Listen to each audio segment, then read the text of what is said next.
Je vous explique les règles de Knarr, un jeu pour 2 à 4 joueurs, de Thomas Dupont, illustré par Antoine Carion et édité par Bombix.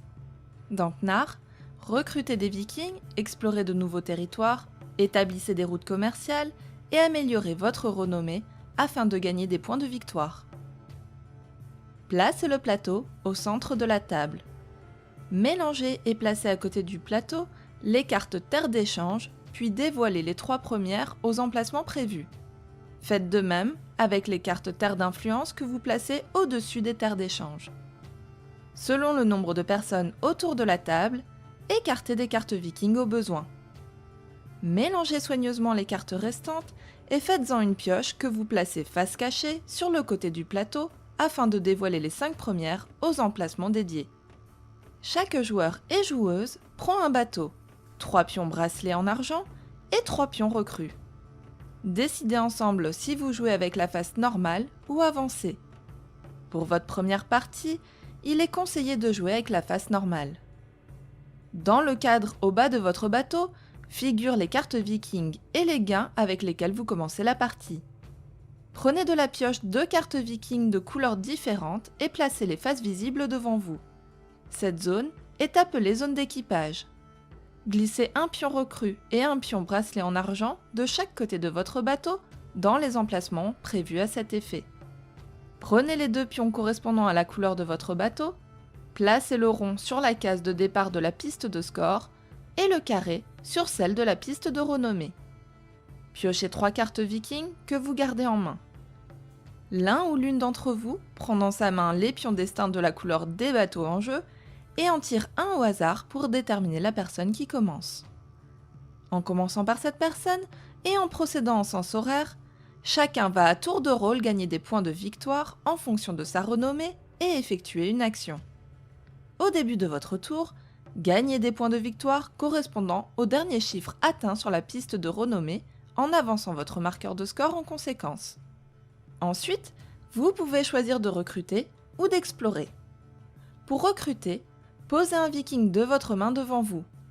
Chaque viking de votre équipage doit être placé en colonne selon sa couleur de carte, en veillant à ce que le haut des cartes soit visible.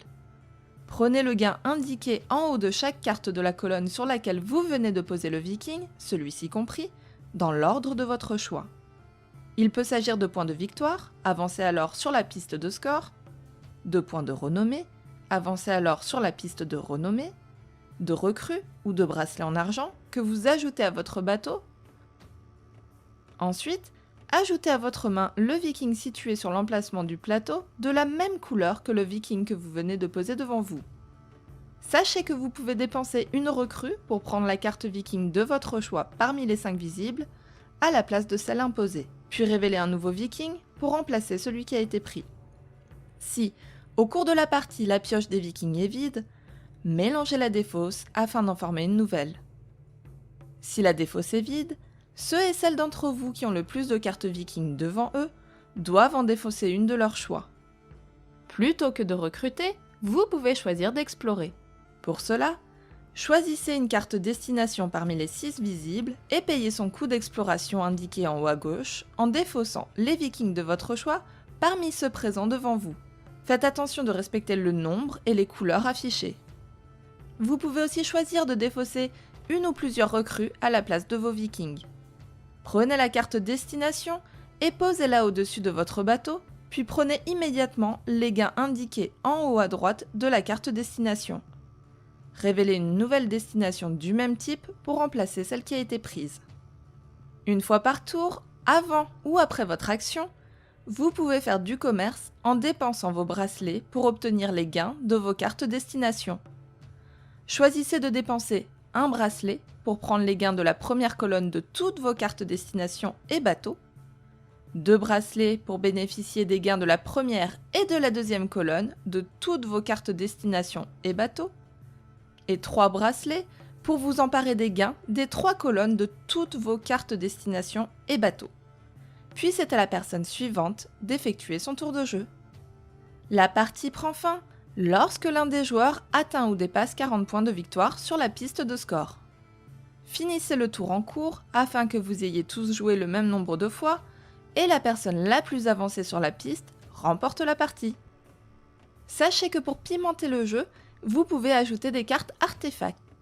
Lors de la mise en place, dévoilez une carte artefact à côté du plateau.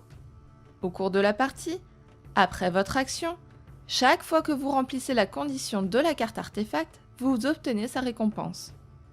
À 2 joueurs, il est conseillé d'utiliser la carte coupe d'hydromel en plus de celle dévoilée au hasard.